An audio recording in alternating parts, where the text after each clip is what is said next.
มาพี่น้องกินข้าวเปียกอาหารเช้าแซ่บๆมื้อนี้กินผู้เดียวเมียบ่อยู่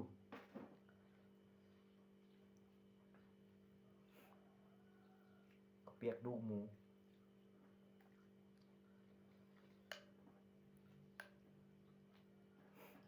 กินแบบซกมกหน่อยนึงกินแบบบ่ล้างหน้าล้างตานะบ่ต้องอาบน้ำบ่ล้างหน้าล้างตากินเลยแซ่บผู้เดียวแซ่บผู้เดียวผักกับมะแตง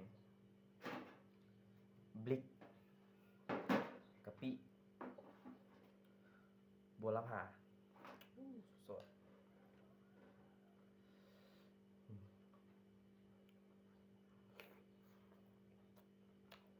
อืม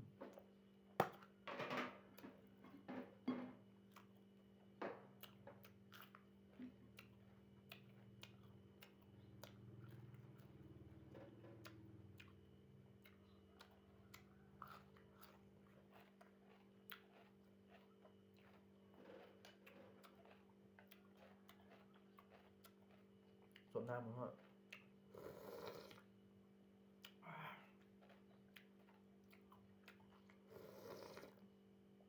อ่า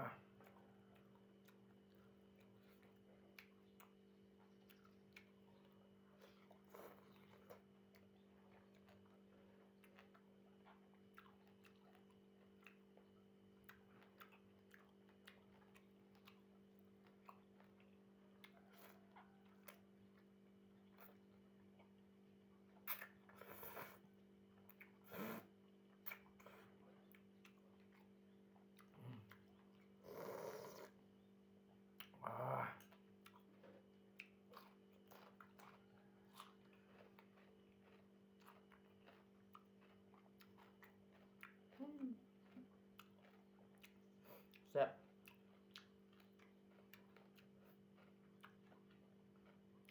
ไม่เท่าย่างไก่นี่บ่มีเอิ้น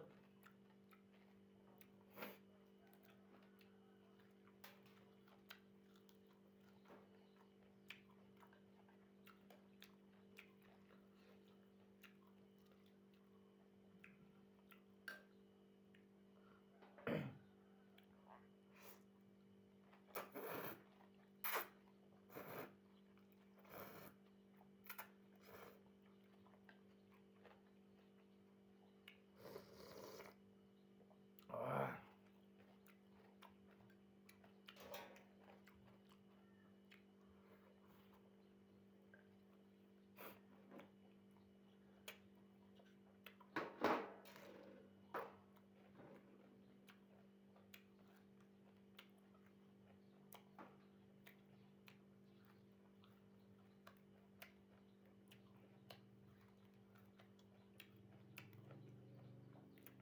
บ่กินประเภทนี้เกือบเป็นเดือนแล้วนะ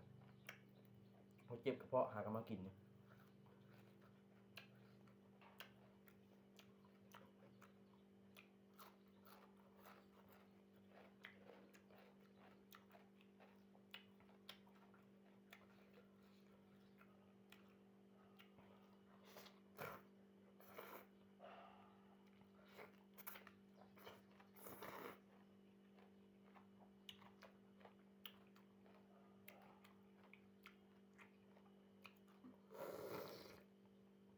อ่า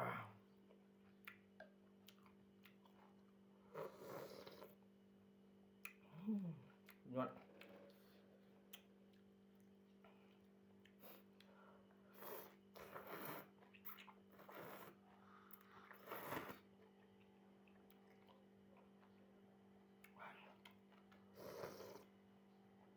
อ่า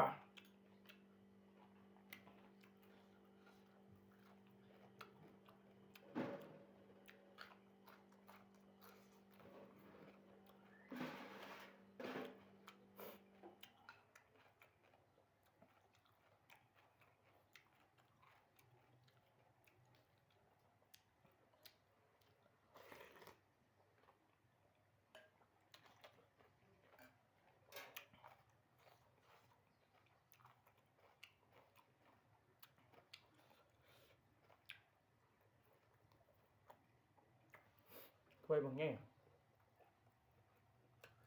ประมาณ2 โลละประมาณ2 โลบ่รู้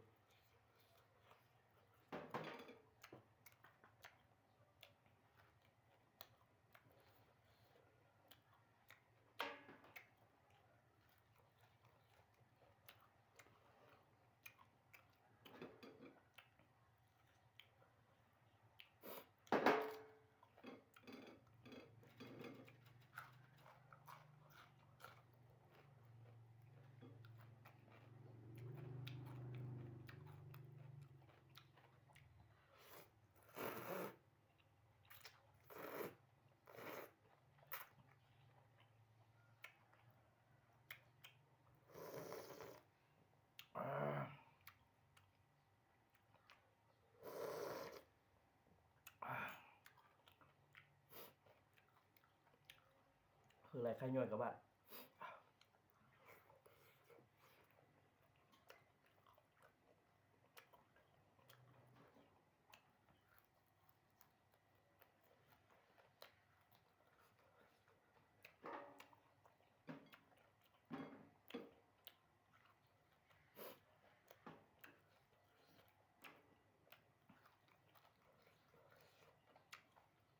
ต้มเอง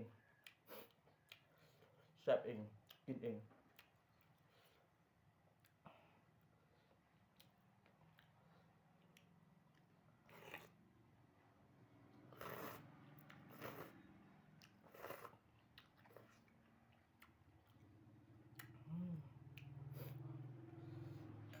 ลูกซีนงัวนี่ตั้งแซ่บอ่ะนุ่มดี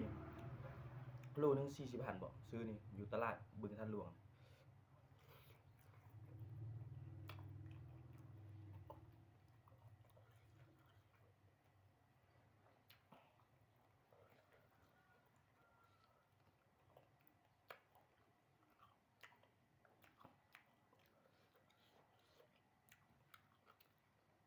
อ่า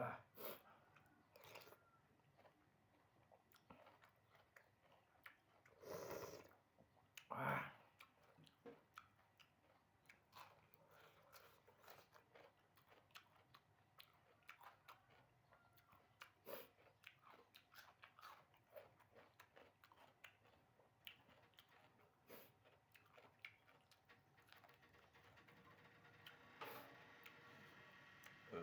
โอ้เริ่มกับบ้านมันลายจนล้น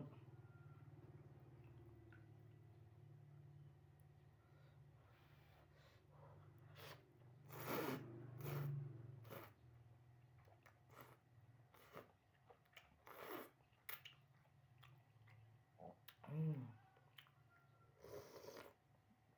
อ่า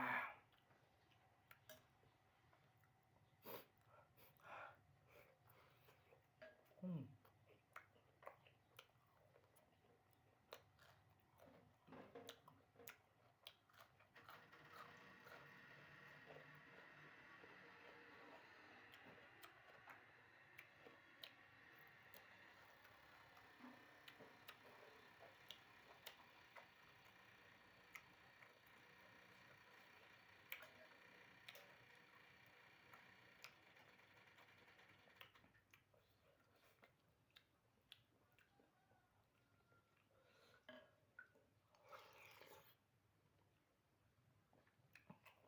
อืม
โคตร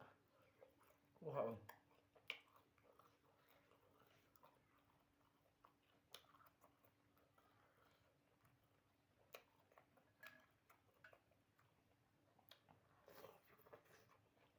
เบิดเส้นเบิดเลยใส่บักหลายเส้นหนึ่งต้นอ่ะ